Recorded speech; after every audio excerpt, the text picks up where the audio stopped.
প্রিয় নবী হযরত মুহাম্মদ সাল্লাল্লাহু আলাইহি ওয়াসাল্লামের সম্মান ক্ষুণ্ণ করার জন্য এই নারী এমনভাবে উঠে পড়ে লেগেছিল, মনে হচ্ছিল যেন কেউ একজনের বিনিময়ে প্রতি ঘন্টায় বুঝি তাকে স্বর্ণ মুদ্রা দিচ্ছে। এবং এই নারী আল্লাহর রাসূলের মান সম্মান হানির জন্য পৃথিবীর সবচেয়ে নোংরা পদ্ধতি পর্যন্ত অবলম্বন করতে লাগলো।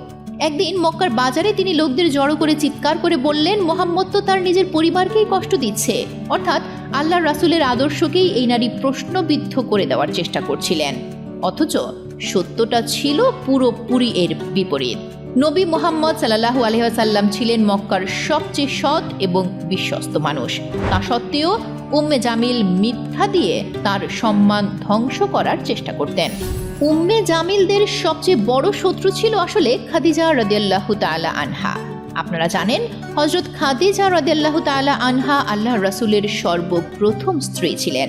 পৃথিবীর বুকে থাকা শ্রেষ্ঠ পবিত্র নারীদের মধ্যে একজন, যিনি ছিলেন মক্কার সবচেয়ে সম্মানিত নারীদের একজন এবং নবী মুহাম্মদ সাল্লাল্লাহু আলাইহি ওয়াসাল্লামের সবচেয়ে শক্তিশালী সমর্থক।